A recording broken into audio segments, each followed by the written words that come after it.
The first thing Maddie Carter noticed wasn't the size of the seat or the soft leather under her hands. It was how quiet first class felt. Not silent, just calm. The kind of calm that made her think, if I stay very still, maybe nothing bad will happen. She climbed into seat 2A with her mom, Rachel, her sneakers barely touching the floor. Maddie was 9 now, old enough to know when eyes lingered too long, old enough to feel when a space wasn't meant for her. Even before anyone said it out loud, she slipped on her noise-canceling headphones, opened her small blue notebook, and started drawing a plane with wings too big for its body. "I'll be good," she whispered, more to herself than to her mom. "I won't talk much." Rachel smiled and brushed a strand of hair behind Maddie's ear. "You don't have to earn your seat," she said softly. Maddie nodded, but she still tucked her elbows in tighter. This was Apex Air Flight 611, Dallas-Fort Worth to New York. A short flight, an easy one. At least that's what Rachel had promised. First class was supposed to help. Less noise, more space. Fewer things that could make Maddie's chest feel tight when the plane lifted off the ground. Around them, adults settled in. Jackets folded just so. Laptops slid out of leather bags. Glasses of sparkling water clinked. Someone 2 rows up laughed a little too loudly, the kind of laugh that said they were used to being heard. Maddie kept drawing. If you're watching this right now, pause for half a second and tell me, where are you watching from and what time is it there? Morning, late night, somewhere in between? Just think about it for a moment, because this story begins in a moment that felt ordinary too. A man across the aisle glanced at Maddie, then looked away. Another leaned back and sighed when he saw her backpack at her feet. Maddie noticed anyway. She always did. She pressed her knees together and added clouds around the plane she was drawing, careful not to let her pencil scratch too loudly. She had learned that lesson early. Be small, be quiet, don't take up space. Rachel reached for the seatbelt, clicked it in, then helped Maddie with hers. "You're doing great," she murmured. Maddie nodded again. She didn't look up. Looking up sometimes made things worse. The boarding door was still open when a sharp voice carried down the aisle. "Excuse me?" Maddie felt it before she heard it properly. The shift in the air. The way calm can tighten without warning. She paused her drawing. Her pencil hovered. A woman in a crisp uniform stepped closer, heels stopping right beside Maddie's seat. The woman didn't crouch. She didn't smile. She just looked down, eyes moving from Maddie to the seat number, then back again.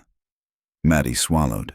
She thought about the other stories her mom sometimes listened to on long drives, those revenge stories where someone gets embarrassed and everything flips in the end. Maddie didn't want revenge. She just wanted the plane to take off without anyone noticing her. The woman cleared her throat. Rachel straightened slightly. Maddie looked at her notebook, at the plane with its 2 big wings, and wondered, without knowing why, if she should already be getting up. The flight hadn't even left the ground yet. Vanessa Holloway didn't lower her voice. That was the first thing Rachel noticed. She stood there in the aisle, posture straight, hands folded neatly at her waist, speaking in the same clipped, professional tone she might use to announce a delay. Calm, controlled, loud enough for everyone in first class to hear. "This section is reserved for paying adults," Vanessa said. "Children aren't permitted up here unless medically required." The words landed heavier than they should have. Maddie froze. Her pencil slipped from her fingers and rolled against the armrest. She stared at it for a second too long. Like if she didn't move, the moment might pass her by.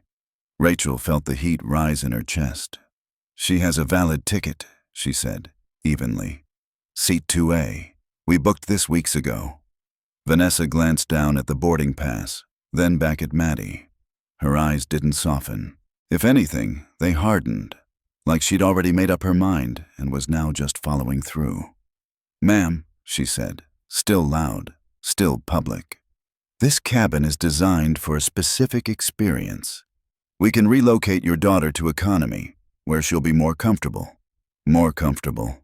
Maddie's ears rang. She tugged her headphones down around her neck, suddenly aware of how quiet it had been before. Now it felt like every sound was amplified. The rustle of fabric, the click of a seatbelt, someone clearing their throat 2 rows back. Across the aisle, a man leaned out slightly, just enough to be part of the conversation. "First class isn't a daycare," Charles Whitmore III said, shaking his head with a thin smile. "No offense." He didn't look at Maddie when he said it. He looked at Vanessa, like they were on the same side of an unspoken agreement. A few people chuckled. Not loudly. Just enough. Maddie's face burned. She could feel it all the way to her ears. Her heart started beating faster, that familiar tight, fluttery feeling she got when too many eyes were on her at once. She glanced up at her mom, searching for a cue. Rachel's jaw was tight now, but her voice stayed calm. "She's 9, Rachel said. "She's quiet. She's seated. She isn't bothering anyone." Vanessa exhaled slowly, the kind of sigh that sounded practiced. "That's not the point," she replied. "We have standards to maintain." Maddie understood standards. Standards were why she kept her elbows tucked in, why she counted to 10 before speaking, why she practiced being invisible. Her fingers curled around the edge of the seat. "I can move," she said suddenly. Her own voice surprised her. It came out small, but clear. Everyone turned. Maddie slid her legs off the seat and stood up before anyone could stop her. She kept her eyes down, staring at the carpet pattern beneath her shoes. "I'm sorry," she added quickly. "I can move. I didn't know." Rachel reached for her arm. "Maddie, it's okay," Maddie said, a little too fast. "I can sit somewhere else." Vanessa didn't object. She simply nodded once, like the problem had resolved itself. "Thank you for understanding," she said, already turning her body slightly toward the aisle. Charles leaned back in his seat, satisfied. "See?" he muttered. "Old enough to know better." The words slipped under Maddie's skin. She bent down, scooped up her notebook and headphones, and hugged them to her chest. Her drawing was smudged now, the wing of the plane smeared where her hand had shaken. Rachel stood too, eyes flashing with something between anger and heartbreak, but she didn't raise her voice. She didn't argue. Not here. Not like this. They stepped into the aisle together.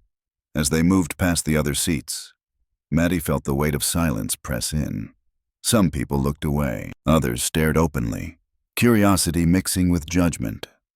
One woman gave a small, apologetic smile that didn't quite reach her eyes. Maddie wished she could disappear into the floor. By the time they reached the curtain separating first class from the rest of the plane, Maddie's shoulders were hunched inward, like she was trying to fold herself smaller. Rachel squeezed her hand. "You didn't do anything wrong," she whispered. Maddie nodded, but the words didn't stick. As they stepped through the curtain and the noise level rose, the hum of voices, the tighter rows, the closeness, Maddie thought only one thing. If I was quieter, if I took up less space, maybe this wouldn't keep happening. She didn't cry, not yet, but something inside her shifted, slow and heavy, as the plane doors closed behind them. Maddie walked a few steps ahead of her mom, not because she wanted to, but because it felt easier that way. If she stayed close, people might think Rachel was arguing. If she walked on her own, maybe it would look like this was her choice. The aisle felt narrower as they moved deeper into the plane. The soft carpet of first class gave way to a thinner one, darker, already scuffed. Maddie kept her eyes on the floor, counting the little metal dots where seats were bolted down. 1, 2, 3. She told herself not to rush. Rushing drew attention. Behind them, Vanessa's voice drifted once more, already lighter, already done with the situation. "Thank you for your cooperation," she said to no one in particular. Maddie flinched anyway. Rachel reached out and rested a hand on Maddie's shoulder, warm and steady. "You're okay," she murmured. "I'm right here." Maddie nodded, but her throat felt tight. She didn't trust herself to speak again. When they reached their new row, a man in the aisle seat had to stand to let them in. He did it quickly, without looking at Maddie, as if she were an inconvenience he didn't want to acknowledge.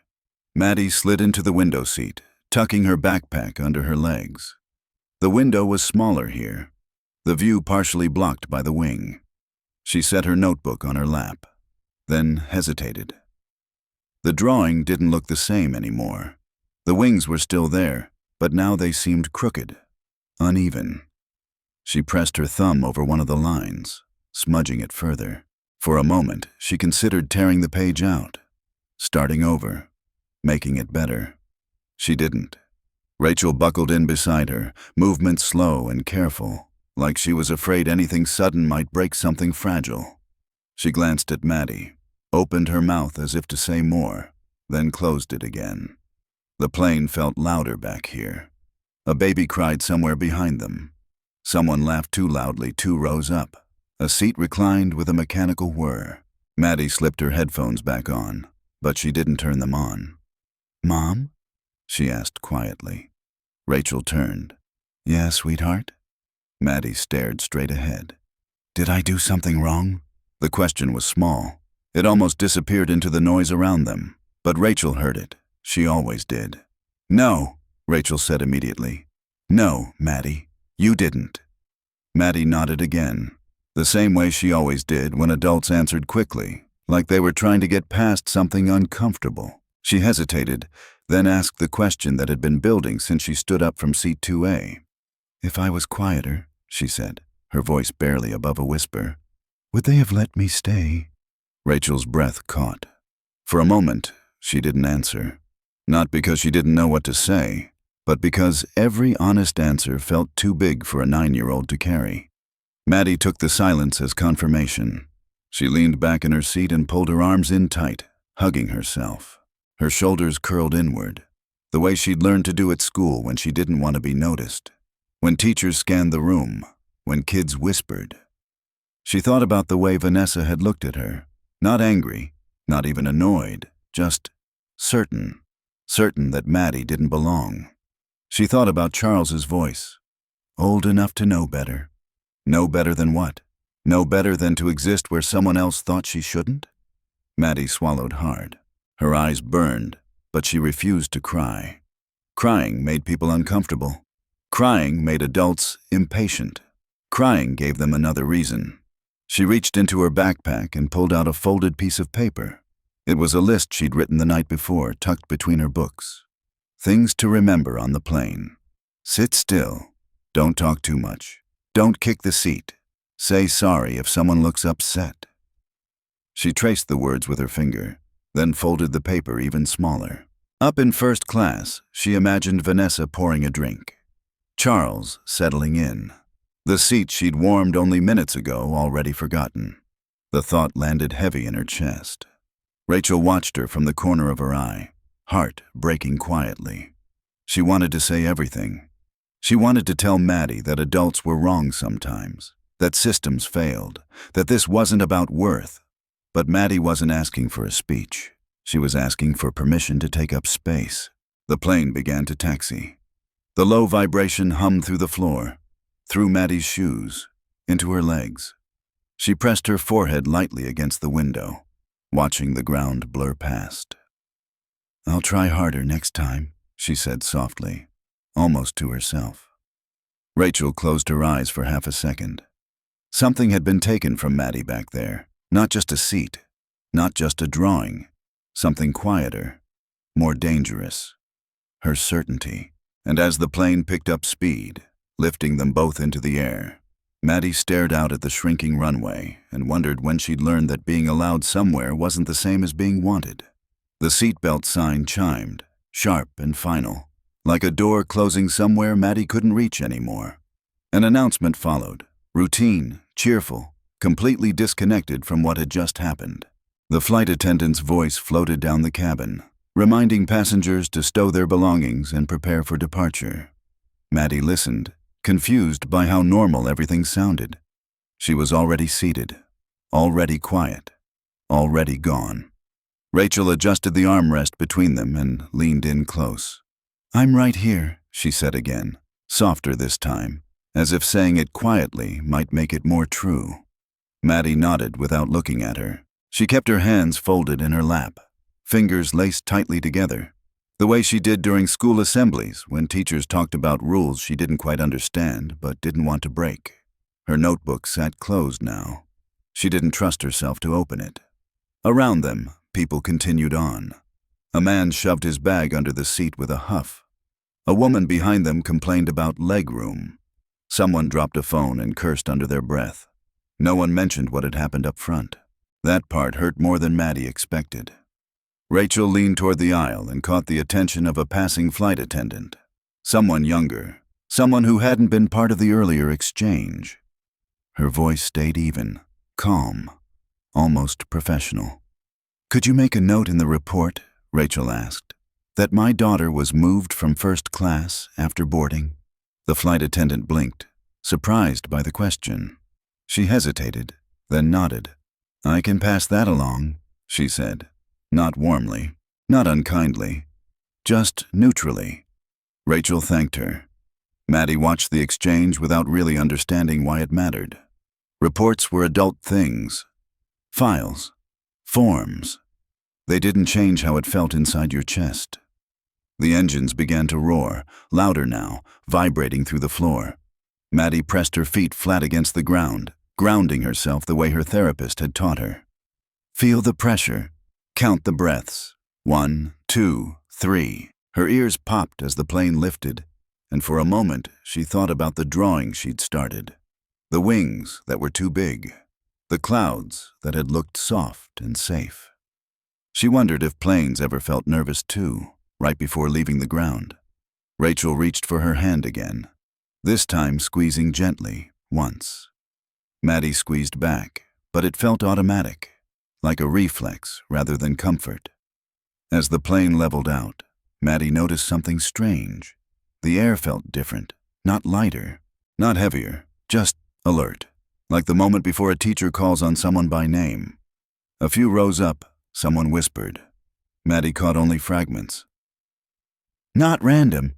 Some kind of review." She frowned slightly but didn't turn around. Turning around meant being seen. Rachel noticed the tension too. She'd felt it in rooms before, in meetings that shifted without warning, when power quietly changed hands. This felt like that, subtle, invisible, but unmistakable. Maddie rested her head against the window again.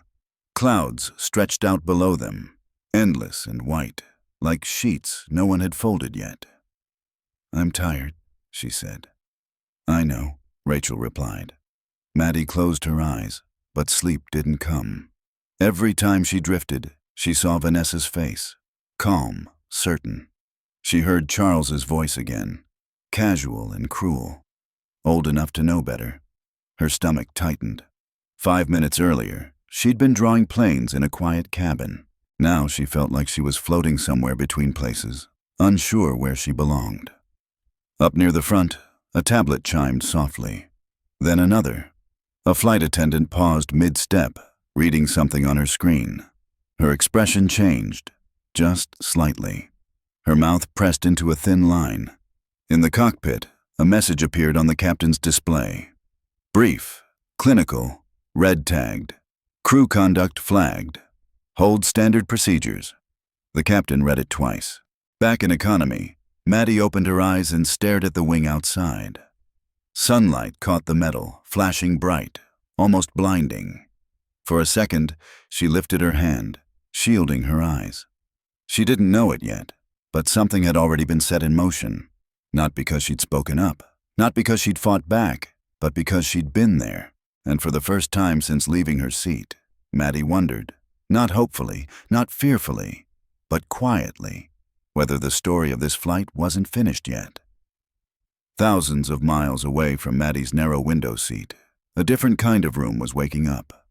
There were no windows here, no engines humming, just rows of monitors glowing softly in the early Washington, D.C. morning, casting pale blue light across a long conference table.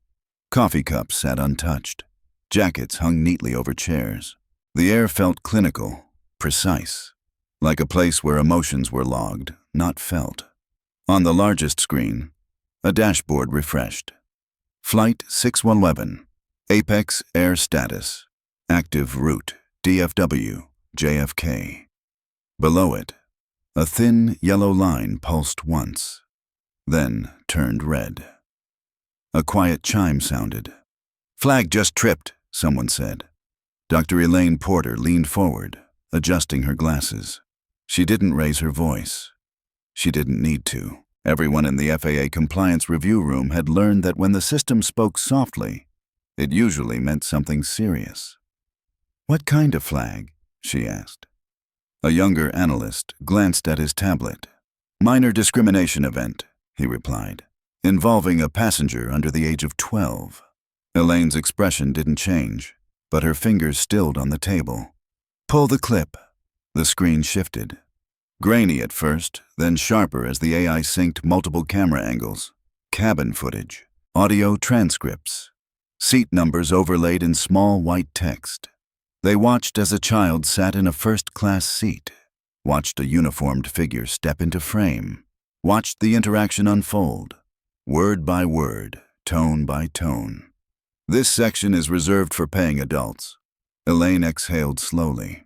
The system continued, lines of data scrolling beside the video, voice stress markers, volume levels, public versus private correction. The AI highlighted phrases, underlining them in yellow, then red. "First class isn't a daycare." "Mark that," Elaine said quietly. A second analyst nodded. "Already tagged. Pattern matches exclusionary language." Someone else spoke up from the far end of the table. "Is this part of the child safety ethics evaluation?" Elaine nodded once. "Yes. Flight 611 was randomly selected as part of the quarterly review." Not random, really. Nothing about these selections ever was. They were weighted, balanced, designed to reveal what policies looked like when no one thought they were being tested. On the screen, the child stood up. "I'm sorry. I can move." The room went silent. Elaine felt something tighten in her chest. She'd seen hundreds of cases over the years, some loud, some ugly, some brushed off with settlements and statements. This one felt different. "Timestamp?" she asked. 3 minutes, 12 seconds after boarding?" the analyst replied. Elaine nodded. "Continue." The footage shifted to the aisle, the child walking, head down, backpack clutched too tight. Another chime sounded. "Compliance status. Failed child protection clause. Breach detected." The words were stark. No drama, no commentary, just fact. A man near the door cleared his throat. "That triggers automatic escalation, doesn't it?" "Yes," Elaine said. "No discretion on this one." She reached for her tablet and tapped once. A prepared sequence activated, protocols unfolding like dominoes. "Notify Apex Air Executive Compliance Team. Freeze service expansion approvals pending review. Preserve crew assignments until landing." "This stays internal until the plane lands," Elaine added. "No leaks, no press. Let the process do what it's supposed to do." Across the room, someone shifted uncomfortably. "Do we know who the child is?" Elaine looked back at the screen, at the small figure now seated in economy, staring out the window. "No," she said. "And it doesn't matter." That was the point of the program, not who you were, just how you were treated. Back on Flight 611, Maddie felt none of this. She didn't know her voice had been transcribed, didn't know her apology had been flagged, didn't know an entire system had quietly leaned forward because of her. She only knew that her seat felt too small and her thoughts felt too big. Rachel glanced down at her daughter, at the way Maddie's hands were folded again. Tighter this time, knuckles pale. She wanted to tell her something was happening, that she hadn't been invisible after all.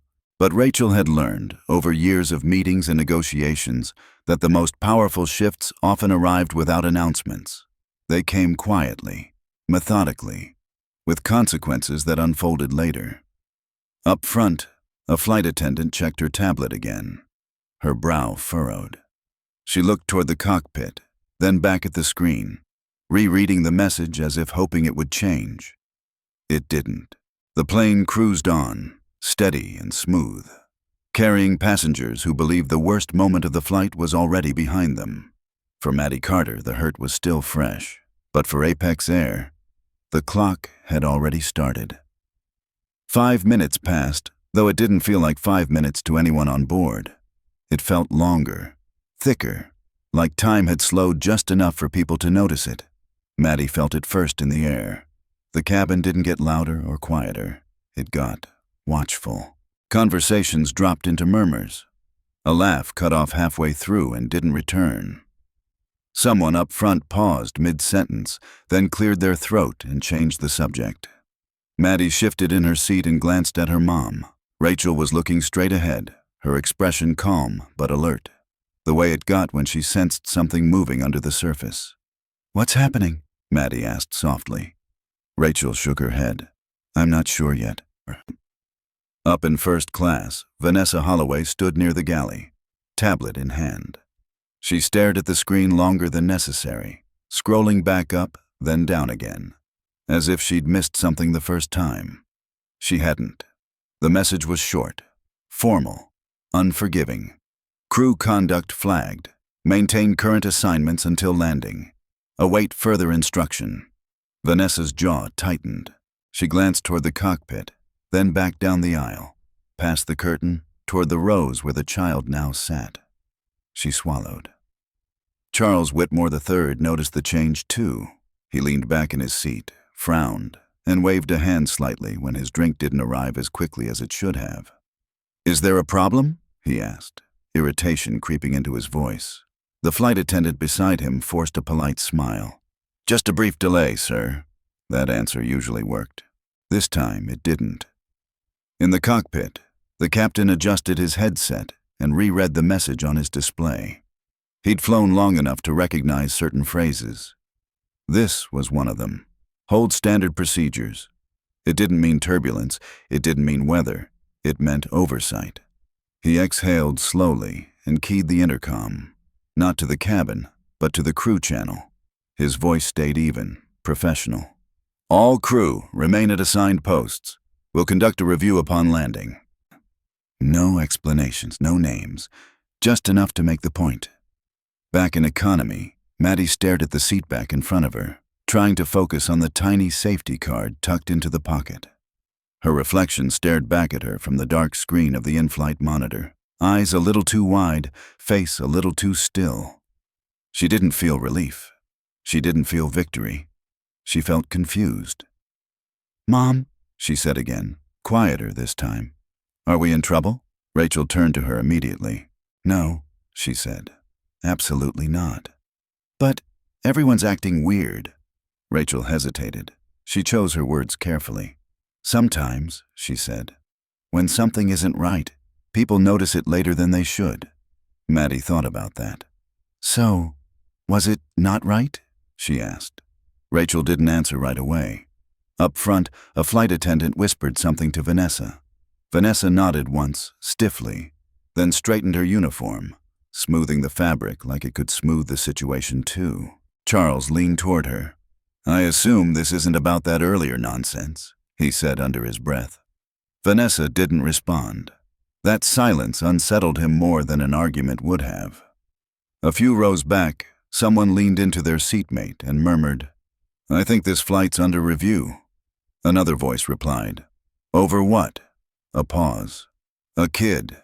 The word traveled, not loudly, not dramatically, but it moved, passed along in glances and half-finished sentences until it reached the rows behind Maddie. She didn't hear it directly, but she felt the way people began to look at her differently, not with annoyance, with curiosity. That was worse.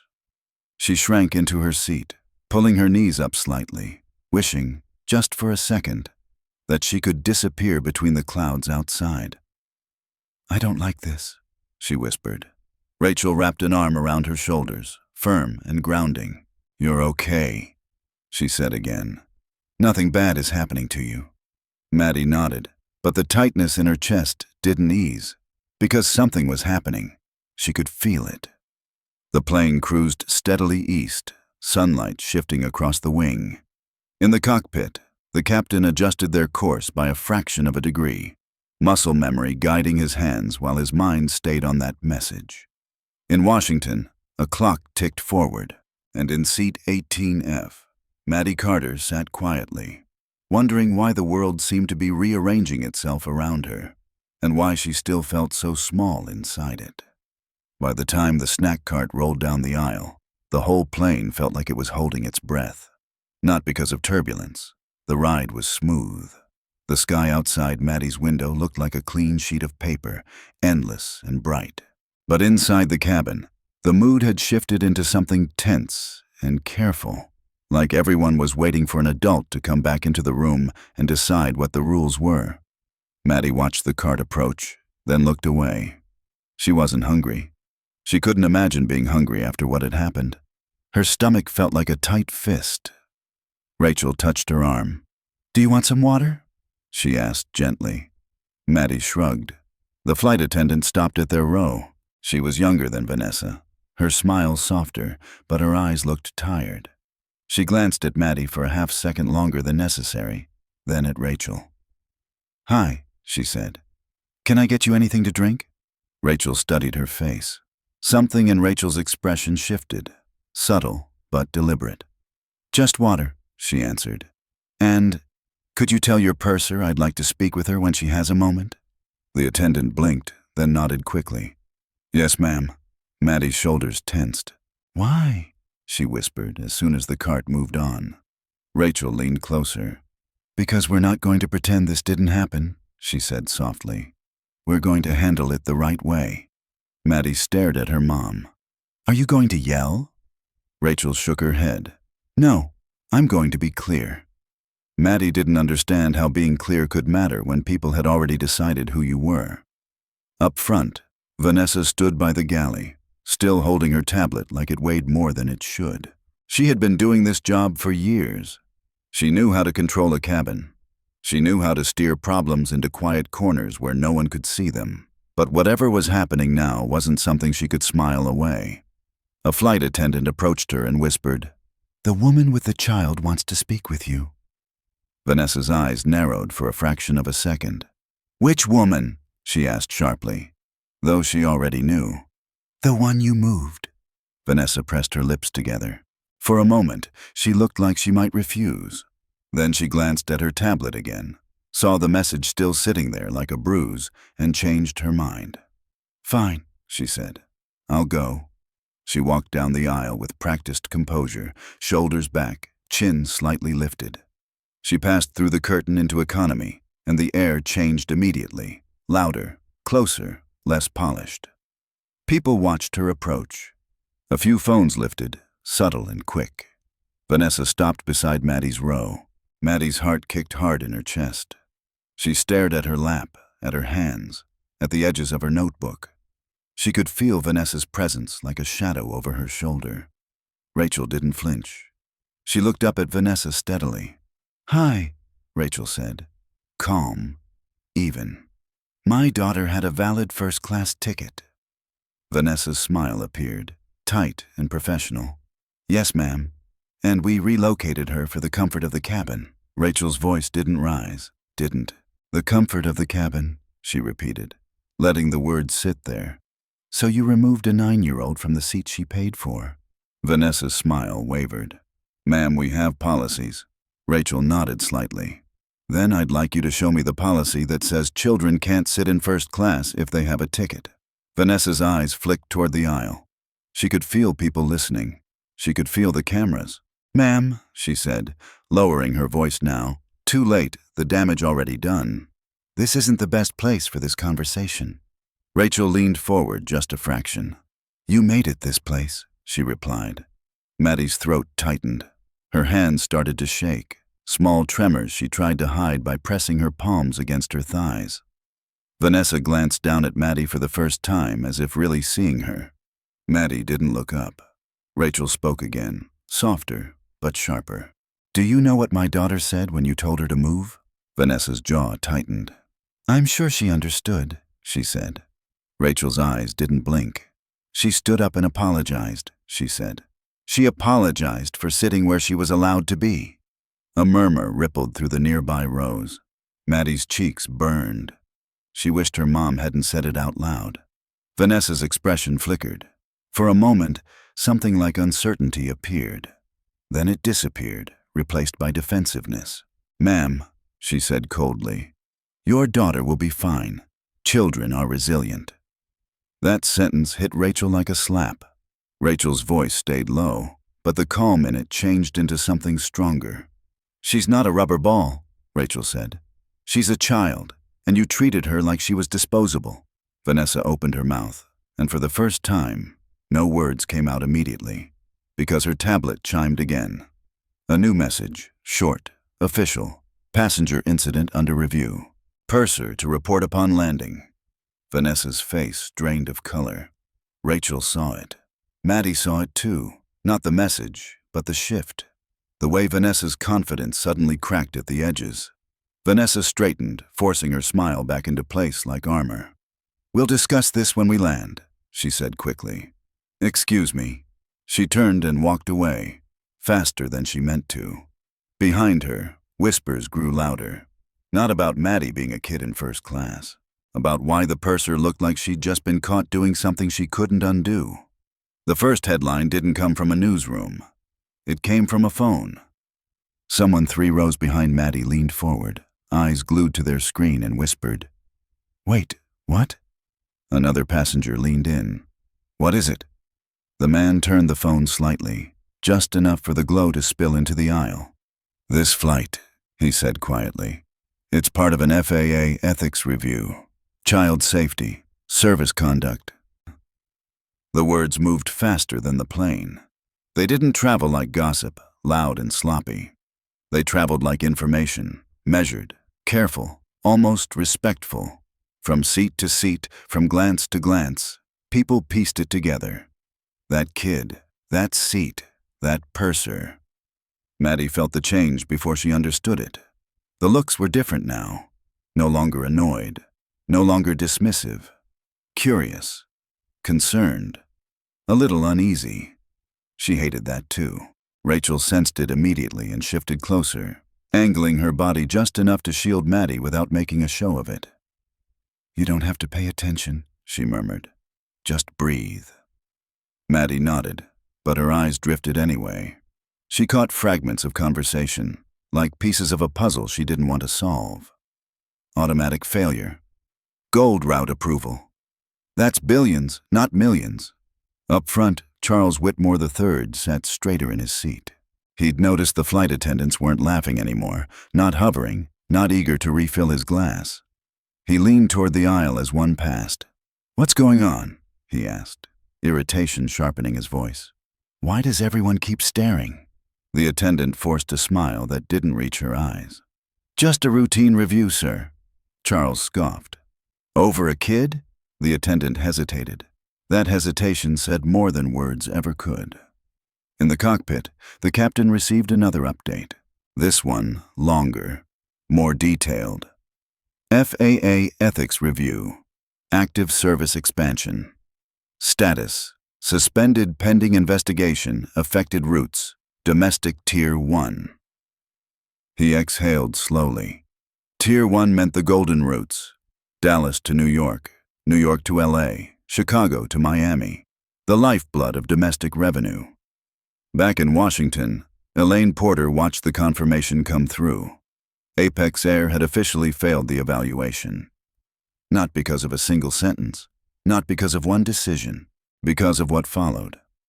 Public correction, power imbalance, child self-erasure.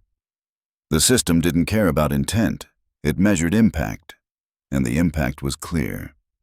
On Flight 611, Maddie tucked her feet under her seat and stared at the safety card again, tracing the tiny diagram of a child wearing an oxygen mask. The drawing showed the adult helping the child. She wondered why it hadn't worked that way today. "Mom," she whispered. Rachel turned immediately. "Yes?" "Why are people whispering about me?" Rachel swallowed. She chose honesty, but gently. "Because sometimes," she said, "grown-ups don't realize something is wrong until other grown-ups point it out." Maddie frowned. "Did I make trouble?" The question landed heavy. Rachel shook her head, more firmly this time. "No, you didn't make trouble. You told the truth by existing." Maddie didn't look convinced. Across the aisle, a woman caught Maddie's eye and offered a small, apologetic smile. Maddie looked away. Apologies felt strange now, like they belonged to a moment that had already passed. Vanessa Holloway stood near the front galley, phone pressed tightly to her ear. "Yes," she said under her breath. "I understand." She listened, nodded. Her shoulders stiffened. "No," she said again. There was no disruption. Everything was handled professionally. A pause. "Yes, the child." Another pause. Longer this time. Vanessa closed her eyes briefly. "I'll comply," she said finally. "Yes, upon landing." She lowered the phone and stared straight ahead, her reflection faint in the metal paneling. For the first time since boarding, she looked unsure of where to stand. The cabin had shifted allegiance. People weren't watching Maddie anymore. They were watching her.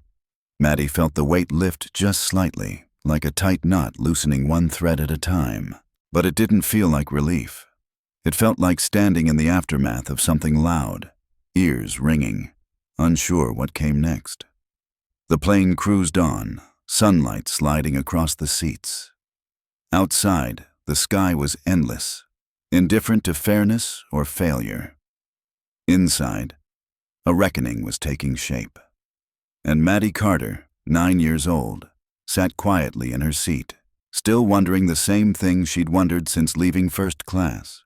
Not who was right, not who was wrong, but whether she was allowed to take up space without becoming a lesson.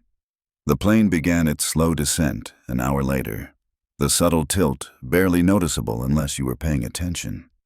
Maddie noticed. Her ears popped softly, and she swallowed, pressing her tongue to the roof of her mouth the way her mom had taught her. Outside the window, the clouds thinned, breaking apart to reveal patches of land far below. Roads like threads, buildings like toys. Everything looked smaller from up here. Inside the cabin, the tension hadn't disappeared. It had changed shape. People weren't whispering as much now. They were quiet in a deliberate way. The kind of quiet that follows a realization you can't take back. Maddie sat with her hands folded in her lap, feet tucked beneath her seat. She hadn't turned her headphones on once.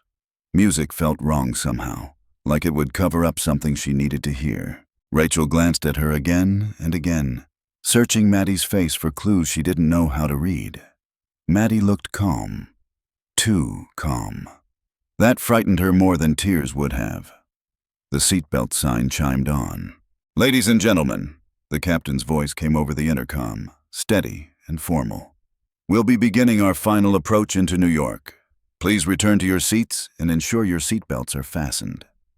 Maddie listened carefully, as if his tone might explain everything that had happened. It didn't. As the cabin settled, Maddie shifted slightly and leaned closer to her mom. Her voice was quiet, but clear. "Mom?"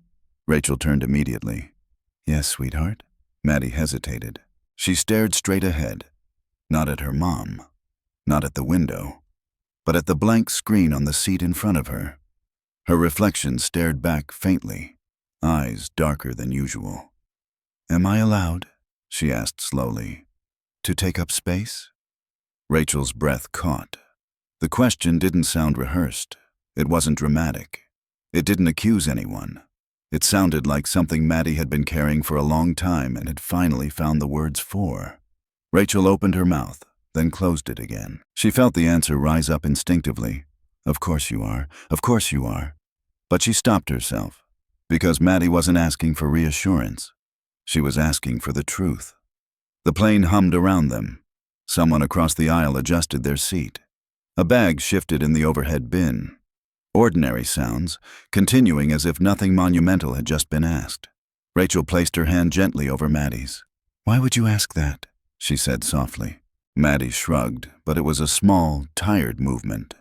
"Because when I sat in that seat," she said, "everyone looked mad. And when I moved, things got quieter." Her fingers tightened slightly under Rachel's hand. "It feels like," Maddie continued, choosing each word carefully, "maybe I'm only allowed places if I don't make it harder for other people." Rachel closed her eyes for a brief second. That was the danger. Not the humiliation. Not the seat. This. Rachel leaned closer, lowering her voice so it felt like the rest of the plane disappeared. "Maddie," she said, "being allowed somewhere and being welcomed aren't always the same thing, and that's not because of you." Maddie frowned. Then why did they want me gone? Rachel exhaled slowly. Because some people confuse comfort with control, she said. And when something reminds them they don't control everything, they push it away. Maddie thought about that. So, I wasn't wrong? No, Rachel said firmly. You were never wrong. Maddie nodded, but uncertainty still flickered across her face. It still felt bad, she admitted. Like I took something I wasn't supposed to. Rachel squeezed her hand gently. Feeling bad doesn't mean you did something bad, she said. Sometimes it just means someone else didn't do something right. The plane dipped lower, city filling the window now.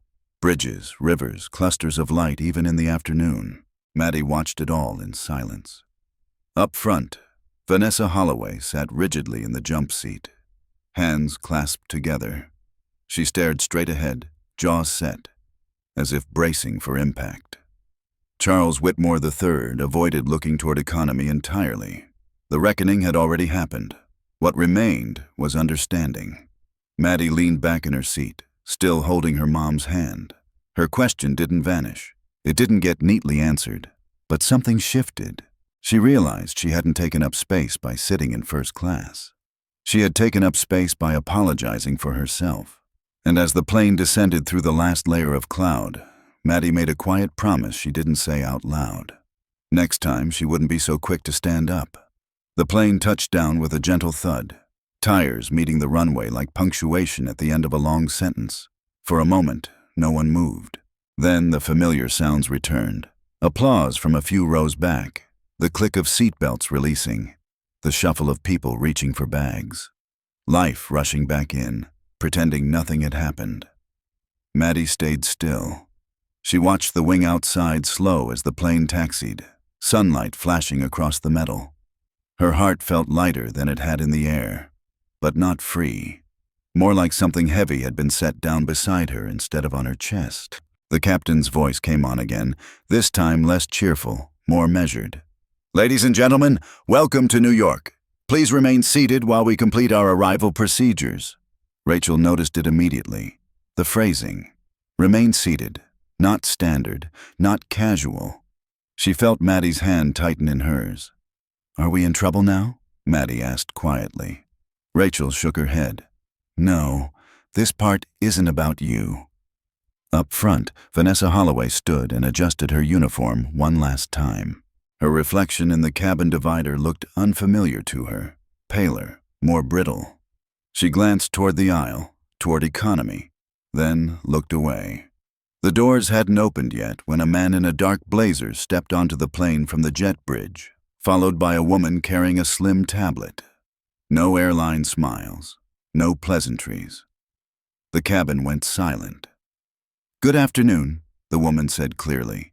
We'll be conducting a brief debrief with the crew before deplaning. Vanessa's shoulders stiffened. Charles Whitmore III frowned.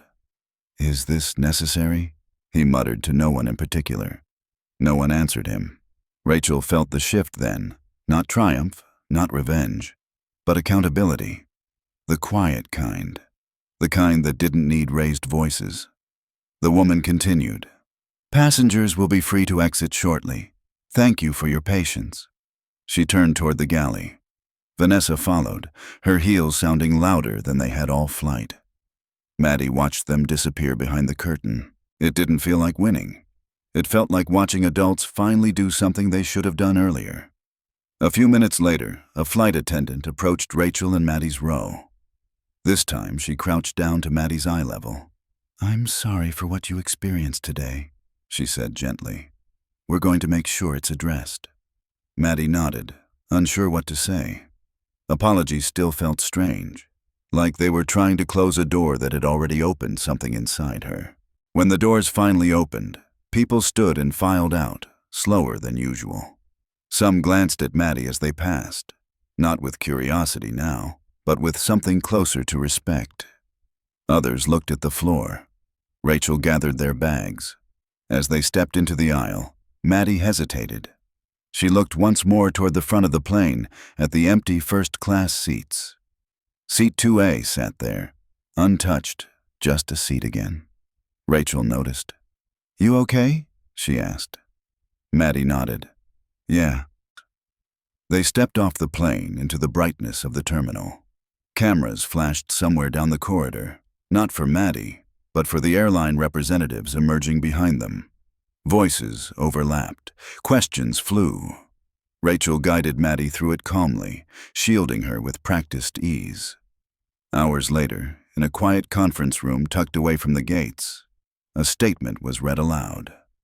Apex Air apologized. Not vaguely, not defensively, specifically. They acknowledged the removal, the language, the failure. They promised review, training, change. Maddie sat in a chair that was too big for her feet to touch the floor and listened. She didn't feel satisfaction. She felt tired. When it was over, Rachel knelt in front of her. "Do you want to say anything?" she asked. Maddie thought for a moment, then shook her head. "Not yet." Later, as they left the building and the city hummed around them, Maddie looked up at her mom. "They said sorry," she said. Rachel nodded. "They did." Maddie considered this. "That doesn't fix everything." "No," Rachel agreed. "But it's a start." Maddie held on to that word as they walked away from the airport. Not closure, not victory, just a start.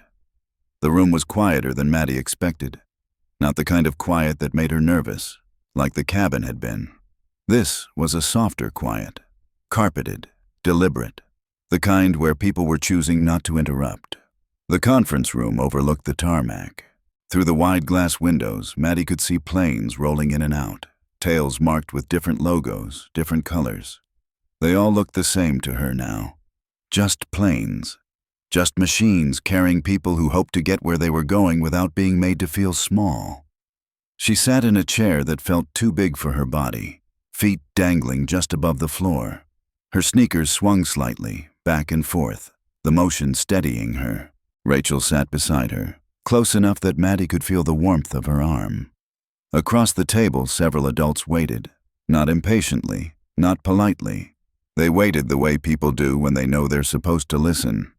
A woman with kind eyes, someone from the airline's ethics team, cleared her throat.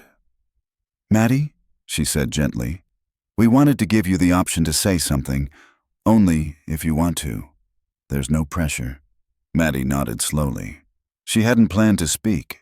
She hadn't rehearsed anything in her head. But as the woman spoke, Maddie felt something inside her shift, like a door she'd been holding shut without realizing it. She thought about the seat, about standing up, about saying, "I'm sorry," when she hadn't known what she was apologizing for. She took a breath. "Okay," she said. Her voice sounded smaller in the room than it had in her head, but it didn't disappear. It stayed. Rachel's hand found hers under the table, a quiet anchor. Maddie looked down for a moment, then back up. She didn't look at the adults directly at first. She looked past them, at the glass, at the planes. "I don't really like talking in front of people," she began. "So, if I mess up, I'm sorry." A few of the adults shook their heads quickly. One of them smiled, soft and encouraging. Maddie swallowed. "When I sat in my seat on the plane," she continued, "I was excited. Not because it was first class, just because it was calm. I get scared when things are loud." She paused, fingers twisting together in her lap. "I tried to be really quiet," she said. "I didn't talk. I didn't move around. I thought if I was good enough, no one would mind me being there." Her voice wavered just slightly.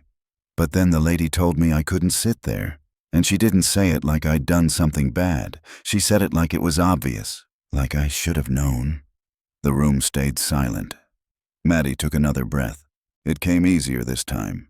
"So I stood up," she said, "because I didn't want to make anyone uncomfortable. And when I stood up, I said sorry." She looked down at her hands now. "I didn't even know why I was sorry. I just felt like I should be." Rachel's grip tightened just a little. Maddie looked up again, this time meeting the eyes of the woman across from her.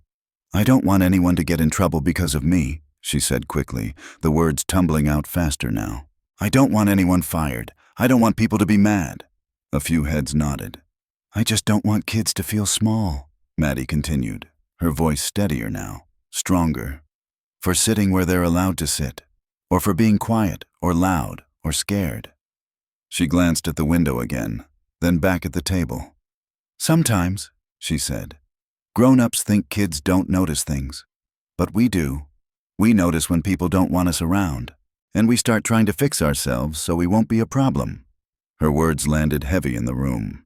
One man cleared his throat and looked away. Maddie shifted in her seat, courage building as she spoke.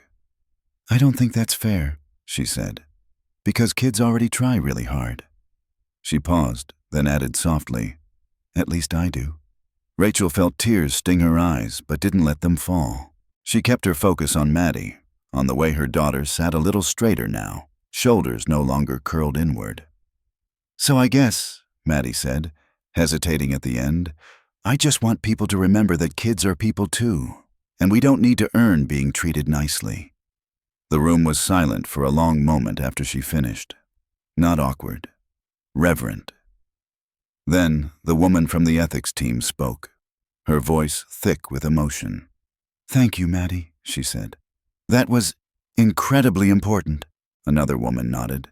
You said something many adults struggle to say. Maddie shrugged, suddenly self-conscious. I was really scared, she admitted. That makes it braver, someone said quietly. Maddie looked at her mom. Rachel smiled at her through tears she no longer tried to hide. After that, things moved gently. There were no speeches, no applause, just nods, notes being taken, promises spoken carefully, without big words or grand gestures. When it was over, Maddie and Rachel stepped out of the room and into the corridor. The airport noise rushed back in, rolling suitcases, overhead announcements, footsteps echoing off polished floors. Maddie exhaled, long and slow. That was a lot, she said. Rachel laughed softly. Yeah, it was. They found a quiet corner near a window overlooking the runway and sat together. Maddie leaned against her mom, suddenly exhausted. Do you think it mattered? She asked after a while. Rachel kissed the top of her head. I know it did. Maddie watched a plane lift into the sky, wheels folding neatly into its body. I didn't feel small when I was talking, she said, almost surprised. Rachel smiled. Because you weren't. Maddie thought about that, about how her chest felt lighter now, not because everything was fixed, but because something inside her had shifted. She hadn't taken up space by sitting in a seat. She had taken up space by speaking, and this time, she hadn't apologized for it. The second flight didn't feel like a test. That was the first thing Maddie noticed. No tightness in her chest, no counting breaths, no checklist running through her head of how to be acceptable. Just the soft, ordinary sounds of boarding, the low murmur of voices, the thump of bags in overhead bins, the gentle chime welcoming passengers aboard. They were flying a week later, early morning light stretching across the terminal windows. A different airline, a different route. New York to Seattle this time. Long enough to watch the sky change. Maddie walked beside her mom, not ahead of her, not behind. Just beside. When they reached their seats, first class again, Maddie paused. Not because she was scared, because she was noticing. Seat 3A sat quietly by the window. Cream leather. A folded blanket. A small pillow tucked just right. It looked exactly like a seat should look. Neutral, unassuming, waiting for whoever belonged there. Rachel stopped too, watching Maddie carefully. Do you want to sit here? She asked. Or would you rather switch to the aisle? Maddie considered it for a moment. She glanced down the cabin, then back at the window. I like the window, she said. And she climbed in. No one stared. No one sighed. No one said a word. Maddie buckled herself in, hands steady, movements unhurried. She set her backpack under the seat and placed her notebook on the tray table. When she opened it, the page was blank. She smiled at that. The plane pushed back from the gate, engines humming to life. Maddie watched the ground slide away, the terminal shrinking until it was just another building among many. Rachel glanced over. How are you feeling? Maddie thought about it honestly. Normal, she said. Rachel smiled. That's a good feeling. As the plane climbed, Maddie flipped to the back of her notebook and began to draw. This time, she didn't sketch a plane right away. She drew a horizon line first, then clouds, then, carefully, wings that were strong and balanced, not too big, not too small. A flight attendant passed by and smiled at Maddie. "Good morning," she said warmly. "Let me know if you need anything." Maddie smiled back. "Okay." The exchange felt simple, equal. As the cabin settled into cruise, the seatbelt sign flicked off. People relaxed into their routines, reading, typing, sipping coffee. Maddie pulled the blanket up around her legs and leaned toward the window. Below them, the world stretched out wide and endless. She thought about the conference room, about her voice echoing just a little as she spoke, about the way the adults had listened, not because they had to, but because they realized they should have sooner. She didn't feel proud. She felt steady.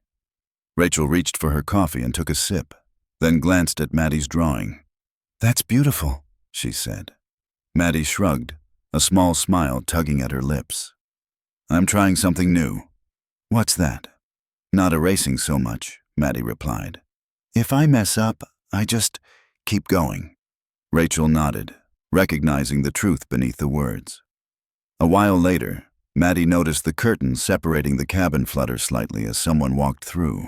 She watched it close again, soft and quiet. She didn't feel the urge to pull it back. She leaned her head against the window and let the sunlight warm her cheek. "Mom," she said after a moment. "Yes?" Maddie gestured toward the seat. "It's just a seat." Rachel smiled. "It is. But," Maddie added thoughtfully, "how people treat each other, that's the part that stays." Rachel reached over and squeezed her hand. "You're right." They sat like that for a while, watching the sky shift from pale blue to deeper hues as the sun climbed higher. Maddie felt something she hadn't realized she'd been missing, a sense of belonging that didn't depend on permission. Halfway through the flight, Maddie closed her notebook and tucked it away.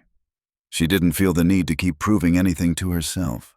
When the captain's voice came over the intercom, Maddie listened with mild interest, not anxiety. She noticed how calm her body felt, how her shoulders weren't hunched, how her breathing stayed even. Later, as they began their descent into Seattle, the city appearing beneath a layer of mist, Maddie felt a familiar flutter in her stomach. But it was excitement this time, not fear. She buckled her seatbelt and glanced around the cabin one last time. No one was watching her, and that felt right. The plane landed smoothly, applause rippling briefly through the cabin. Maddie waited her turn, standing when it was time, stepping into the aisle without hesitation. As they walked off the plane, Rachel leaned down. "I'm really proud of you," she said. Maddie looked up. "Because I talked?" "Because you didn't disappear," Rachel replied. Maddie thought about that as they entered the terminal, the rush of travelers moving around them. She didn't feel small among them. She felt like one of them. As they reached the end of the jet bridge, Maddie glanced back once, just for a second, at the plane behind them. She didn't feel the need to apologize to it. Outside, the air was cool and clean, the sky wide and open. Maddie took a deep breath and stepped forward, her hand still in her mom's, but her posture her own. Somewhere behind them, policies would be rewritten, trainings would be held, statements would be archived and forgotten. But this moment, this quiet, ordinary moment, would stay. A child who learned she didn't need to earn her place, a seat that was just a seat, and a truth that mattered far more. Every passenger deserves dignity, and so does every child.